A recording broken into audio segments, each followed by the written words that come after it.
इस हमले के बाद एक सबसे बड़ी चर्चा यही है कि भारत सरकार का रिएक्शन क्या होने वाला है। ये कुछ दिनों में हमें पता चल ही जाएगा, लेकिन एक सवाल मैं आपके सामने रखना चाहता हूं कि क्या इस परिस्थिति के लिए भारत का सुप्रीम कोर्ट जिम्मेदार नहीं है। आप सोच सकते हैं कि यह कैसा बेतुका तर्क है, लेकिन मैं आपको तथ्य और कुछ तर्कों के साथ ये बात समझाने का प्रयास करता हूं। नमस्कार, मैं अभिषेक, आप देख रहे हैं द पैम्फलेट। दोस्तों, पहली बात, लंबे समय तक आतंकवाद का गढ़ रहे कश्मीर की स्थिति को देखते हुए भारत सरकार ने सोच समझकर एक बड़ी रणनीति के साथ साल 2019 में धारा 370 में बदलाव किया था और जम्मू कश्मीर को एक केंद्र शासित प्रदेश बनाया था, जिसके बाद धीरे धीरे ही सही चीजें बदल रही थी। हाँ, ऐसा नहीं था कि आतंकी हमले बिल्कुल समाप्त हो चुके थे, लेकिन ऐसा भी नहीं हुआ कि पहले की भांति हर रोज घाटी में पत्थरबाजी या आतंकी घटनाएं लगातार हुई हों। लेकिन एक इकोसिस्टम को यह पसंद नहीं आ रहा था, तो याचिका लगाकर पहुंच गए सुप्रीम कोर्ट। 4 साल तक ये मामला लंबित रहा, हफ्तों तक सुप्रीम कोर्ट इस पर सुनवाई करता रहा। हालांकि अंत में फैसला केंद्र सरकार के पक्ष में आया, लेकिन देश की संप्रभुता और सुरक्षा से जुड़े मसले पर इतना समय व्यर्थ किया गया, 4 साल। और सुप्रीम कोर्ट ने अपने फैसले में क्या कहा?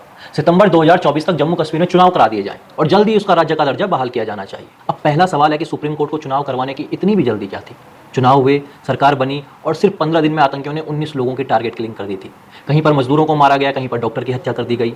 जम्मू कश्मीर में सरकार बनने के बाद आतंकी हमलों में लगातार बढ़ोतरी होती चली गई। तो क्या सुप्रीम कोर्ट ने कभी इस डेटा का विश्लेषण करने की हिम्मत जुटाई है? अब कुछ लोग कह सकते हैं कि केंद्र शासित प्रदेश है, उपराज्यपाल के पास अधिक शक्तियां हैं, सरकार और इंटेलिजेंस फेलियर है। बिल्कुल कह सकते हैं, क्योंकि आखिर में जिम्मेदारी तो सरकार की ही आती है। लेकिन फिर सवाल यही है कि जब यही सरकार अपने स्तर से समस्याओं को सुलझाने का प्रयास करती है, चीजों को सही करने जाती है, तो भारत की न्यायपालिका क्यों बीच में हस्तक्षेप करती है?